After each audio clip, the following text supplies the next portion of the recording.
능력이 있어야죠. 그런데 목사는 그 중에도 특별히 능력이 더 있어야 합니다. 사업하는 것보다 목회하는 게 더 어렵습니다. 정치하는 것보다 목회하는 게 더 어려워요. 그렇기 때문에 목사님들은 능력이 있어야 된다. 이걸 이제 전제로 하고, 그러면 목사의 능력 가운데 가장 중요한 게 뭘까? 예전에는 설교라고 생각을 했거든요. 설교의 능력이 중요한 건 사실입니다. 그런데 저는 좀 생각이 달라졌어요. 설교의 능력도 중요하지만 그보다 더 중요한 것은 교인들을 관리하는 능력이 더 중요하다. 이런 생각을 이제 하게 됐어요. 제가 이제 그 성경을 읽으면서 늘 마음속으로 의심했던 거는 예수님은 최고의 설교가잖아요. 도대체 이 땅에서 예수님보다 더 설교 잘하는 사람 누가 있어요? 아무도 없어요. 예수님은 완벽한 설교자입니다. 그런데 예수님이 설교를 했다고 해서 그때 당시 모든 사람들이 다 예수님께로 돌아왔냐? 그거 아니잖아요. 예수님이 완벽한 설교를 했지만은 여전히 예수님을 핍박하고 오해하고 결국 그래서 예수님이 돌아가신 거 아닙니까? 그러니까 설교가 중요한 건 사실이지만, 왜냐하면 진리를 전하는 거니까, 그것보다 더 중요한 거는 교인들을 잘 관리하는 것이다. 이 교인 관리가 제대로 되지 않으면 설교도 그 빛을 발하기가 대단히 어렵다. 이런 생각을 하게 됐습니다. 그래서 이 교인 관리를 어떻게 해야 될 것이냐, 이 점을 고민하다가 오늘 본문을 딱 읽고 난 다음에 제가 깨달은 게 있어요. 아, 이렇게 하면 되겠구나. 오늘 그 점을 말씀을 드리려고 합니다. 우리 목사님들이 교인을 다 관리할 수가 없습니다. 물론 개척교회나 100여 명 정도 교인이 있다면 한 분의 목사님이 그 100여 명을 다 세심하게 관리할 수 있겠죠. 그러나 사실 그게 참 힘들어요. 요즘은 굉장히 분주한 시대이기 때문에 목사님들도 100명에 대해서 다 치열한 관심을 갖고 돌보기도 어렵고, 또 교인들은 교인들 나름대로 엄청 바쁩니다. 그러니까 목사님하고 이렇게 만나서 무슨 대화할 수 있는 시간이 그렇게 많지가 않아요. 그렇기 때문에 모든 교인들을 목사님들이 다 돌본다, 관리한다. 이거는 사실상 어렵습니다. 그래서 그 많은 교인 가운데 집중적으로 목사님들이 관리를 해야 할 그런 사람들을 우리가 미리 선정을 하는 거죠. 그래서 그런 사람들은 특별한 관심을 갖고 특별한 어떤 방법을 생각해내면서 그분들하고 정기적인 어떤 교류를 통해서 교인 관리하는 것이 중요하다. 이런 생각을 해봅니다. 목사님들이 아시는 대로 오늘 우리 사회가 선택과 집중이라 그러잖아요. 이것저것 다 할 수는 없으니까 정말 중요한 것을 선택해서 거기에다가 집중하는 것, 이것이 오늘날 조직관리의 원칙입니다. 그러니까 많은 교인들 가운데 특별히 목사님들이 관리를 해야 할 사람을 선택하는 거죠. 그리고 그 선택한 사람들을 집중적으로 관심 갖고 관리를 하는 겁니다. 그러면 아무리 교인이 500명, 600명 된다고 하더라도 5, 600명을 담임 목사님 한 분이 다 돌보는 게 아니고 그 5, 600명 가운데 특별한 사람들을 선택해서 그런 사람들을 집중적으로 관리하고 나머지는 이제 통상적으로, 행정적으로 부목사님들이 관리를 하게 한다면 교인 관리가 어느 정도 될 것이다. 이렇게 생각을 합니다. 그렇다면 집중 관리를 하려니까 선택을 해야 되지 않습니까? 어떤 사람을 선택할 것이냐? 어떤 사람을 내가 선택을 해서 집중적으로 관리를 해야 될까? 자, 요게 이제 문제가 되는데, 오늘 본문을 보면 사도 바울이 디모데 목사 보고 세 종류의 사람을 소개합니다. 이런 사람들을 선택을 해서 이런 사람들을 집중적으로 좀 관심 갖고 관리를 하라. 바울이 디모데 목사 보고 그렇게 지침을 내리는 거예요. 그 첫 번째 부류가 어떤 사람이냐면 본문에 알렉산더라고 하는 사람이 등장합니다. 이 사람은 상당히 바울에 대해서 비판적인 사람이에요. 바울을 괴롭힌 사람이죠.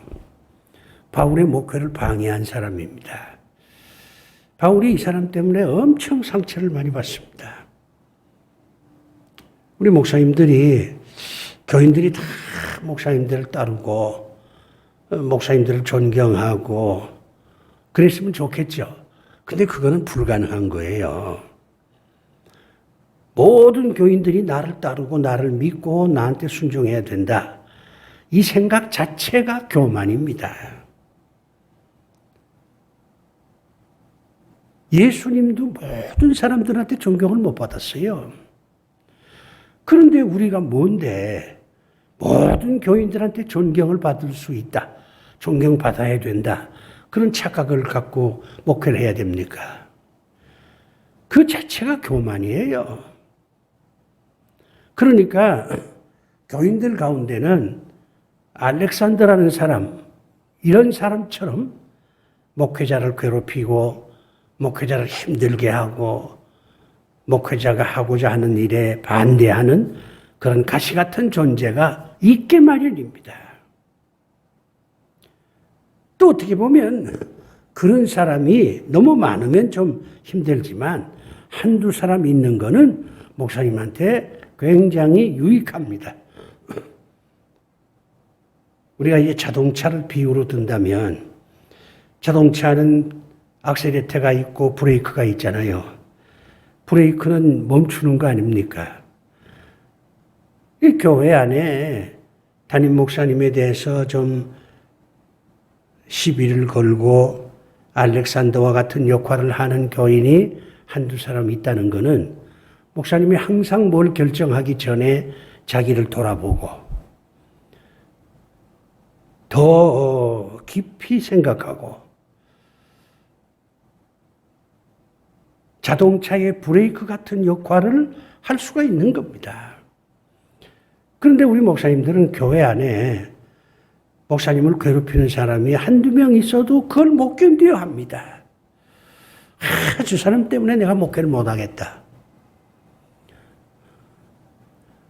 목사님을 따르는 사람이 100여 명인데 한두 사람 반대하는 사람만 자꾸 의식을 해서 내가 저 사람 때문에 목회를 못한다. 이런 식으로 피해의식을 갖게 되면 정말 목사님 목회가 어렵습니다. 알렉산더 같은 사람이 있어요. 예수님한테 바리새인들이 있었던 것처럼 사도 바울한테 알렉산더라는 사람이 있습니다. 이 바울이 알렉산더에 대해서 굉장히 구체적인 얘기를 합니다. 오늘 본문에 그렇게 나와 있잖아요. 14절, 15절에 바울이 아예 알렉산더 때문에 내가 얼마나 힘든지 모른다. 너도 알지 않냐? 그러니까 교회 안에 교인들 가운데서 목사님에 대해서 좀 비판적이고 목사님에 대해서 좀 반항적이고 좀 불순종하는 그런 교인이 한두 명 있다고 해도 그걸 정상으로 받아들이셔야 돼요. 그리고 그런 사람들을 관리를 해야 됩니다. 내치질 말고, 좀 격한 농담이지만 아이, 저런 사람 교회 좀 나갔으면 좋겠다든가, 뭐 심지어는 뭐 우리끼리 하는 얘기지만 저 죽었으면 좋겠다든가, 이런 식의 생각을 갖지 말고 그런 비판적인 사람을 잘 관리를 해야 된다 그 말이죠. 바울은 이 알렉산더라는 사람을 어떻게 관리합니까? 그 알렉산더라는 사람이 바울을 굉장히 괴롭혔어요. 아주 스트레스를 받아. 그렇지만은 이 바울은요, 알렉산더와 싸우지 않습니다. 대들고 너 왜 그러냐? 너 뭐 나한테 무슨 감정 있냐? 어? 너 때문에 내 목회 못하겠다. 어? 너 나갔으면 좋겠다. 이런 식으로 반응하지 않습니다. 오늘 본문 보면 바울은 디모데 목사 보고 알렉산더 때문에 내가 엄청 스트레스를 받는데 근데 내 마음은 하나님이 아실 것이다. 하나님께서 모든 것을 심판하실 것이다. 그렇게 얘기하잖아요. 14절에 그렇죠. 주께서 그 행한 대로 그에게 갚으시리니. 알렉산더가 나를 괴롭혔어. 그것 때문에 내가 참 힘들었어. 그렇다고 해서 내가 알렉산더하고 싸우지 않아. 하나님께서 다 갚으실 것이야. 하나님께 맡기는 겁니다.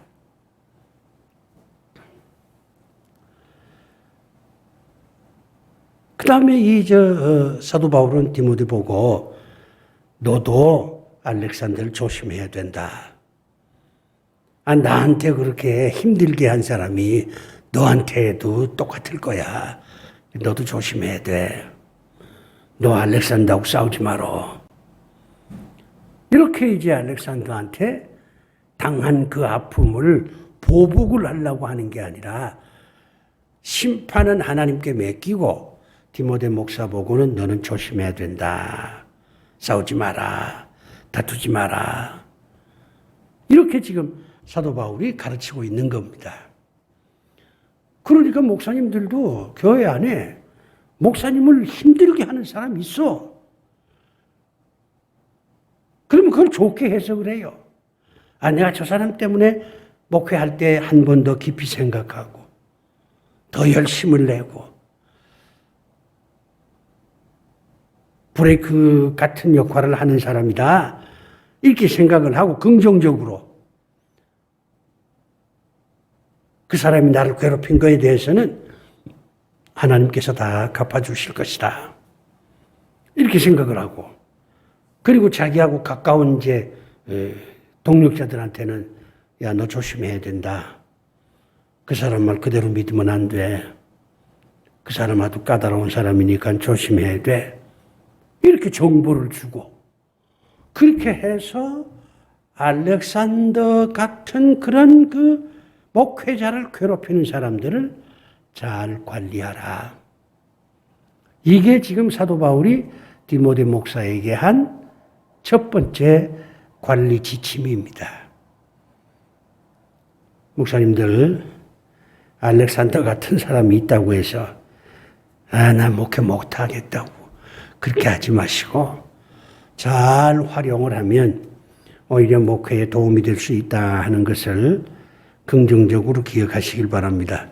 그 다음에 두 번째 바울이 사람을 소개하는데 브리스길라와 아굴라, 오네시모, 이런 사람들한테 문안을 하라. 그렇게 지금 이제 디모데 목사한테 얘기를 합니다. 그게 19절 말씀이잖아요. 자, 목사님들, 이 브리스길라, 아굴라, 오네시모 어떤 사람들입니까? 사도 바울을 적극적으로 도와서 사도 바울의 사역에 아주 협조한 정말 아름다운 사람들이죠.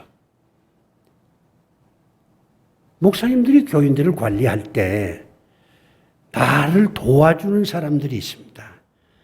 브리스길라와 아굴라 같은 사람들이죠. 오네시모 같은 사람들. 이런 사람들을 또 특별히 관리를 해야 됩니다.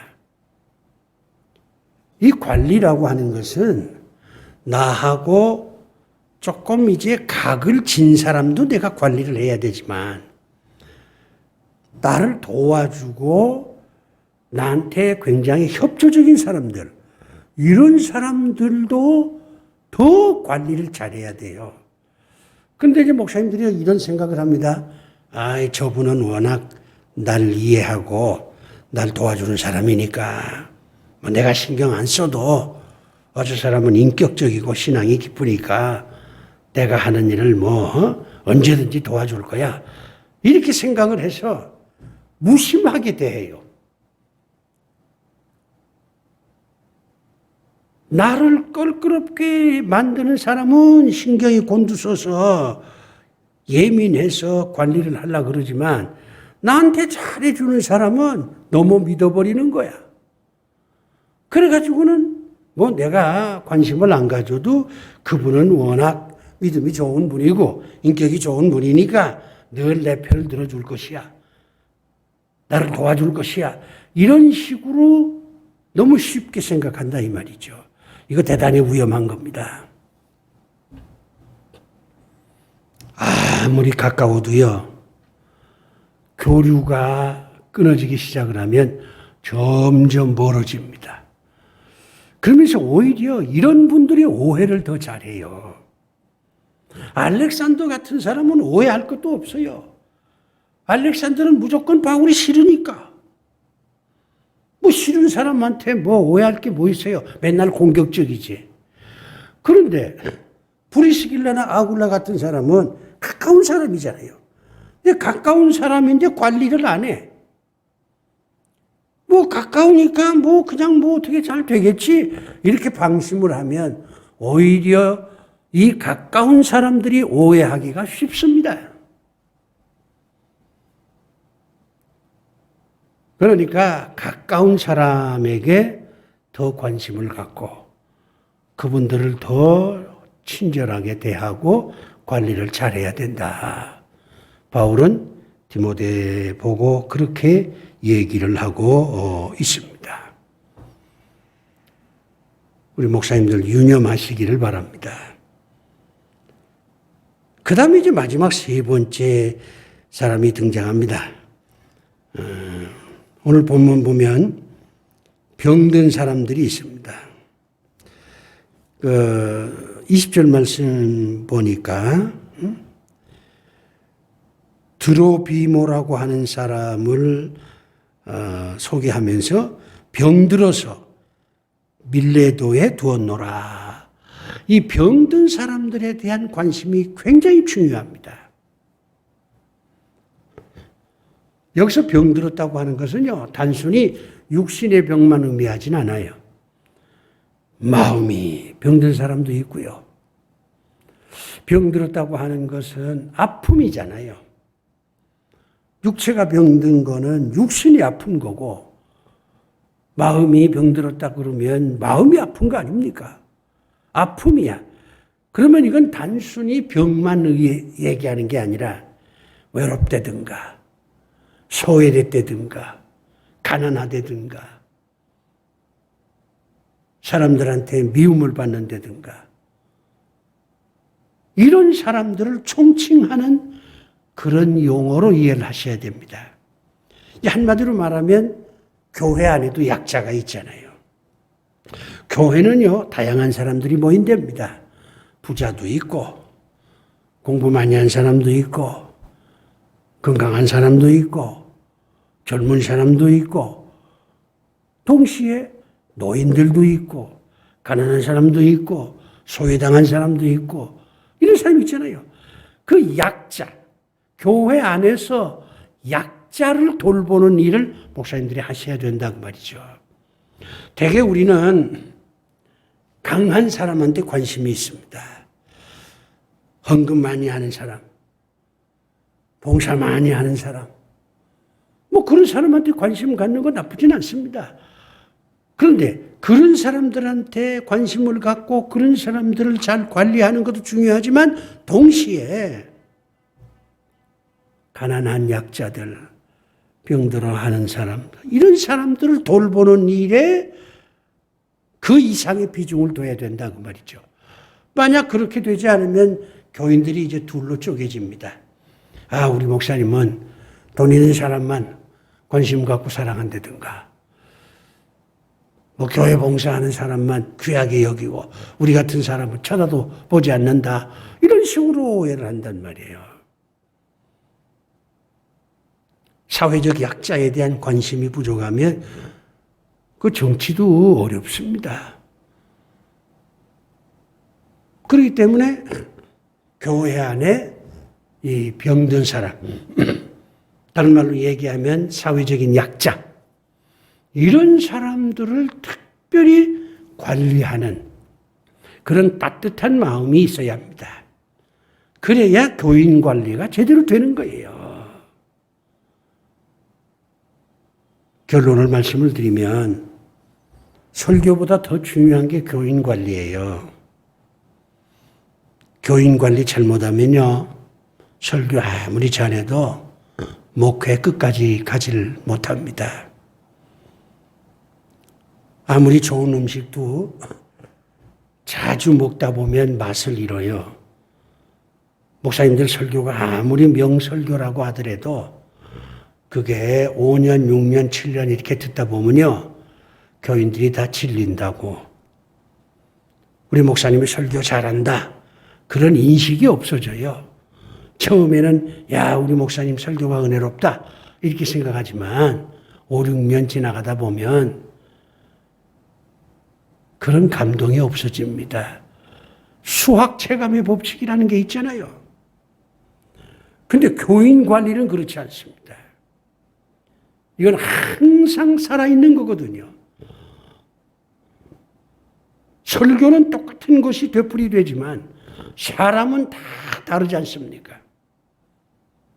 그렇기 때문에 나를 괴롭히는 사람들을 잘 관리하고 또 나를 위해서 헌신하는 나의 목회 동반자라 그럴까요? 그런 사람들을 또 잘 관리하고 교회 안에 이 약자들, 힘없는 사람들에 대한 따뜻한 관리, 이 세 가지만 잘한다면 목사님들 목회는 반드시 좋은 열매를 맺게 될 것입니다. 이 점을 꼭 명심하시는 우리 목사님들 되시기를 바랍니다. 기도합시다. 아버지 하나님, 우리가 설교도 잘해야 되지만 교인들을 잘 관리하는 거, 이게 정말 중요하다는 거 오늘 깨닫습니다. 바울이 디모데 목사에게 얘기했던 그 세 가지 부류의 교인들을 잘 관리해서 우리 목사님들 사역에 좋은 열매가 있도록 은혜를 베풀어 주시옵소서. 이제 성탄절입니다. 그리고 곧 연말이 다가옵니다. 마무리를 잘해서 새해를 감격으로 출발할 수 있는 은총을 주의 종들에게 허락하여 주시옵소서. 예수 그리스도 이름으로 기도드리옵나이다. 아멘.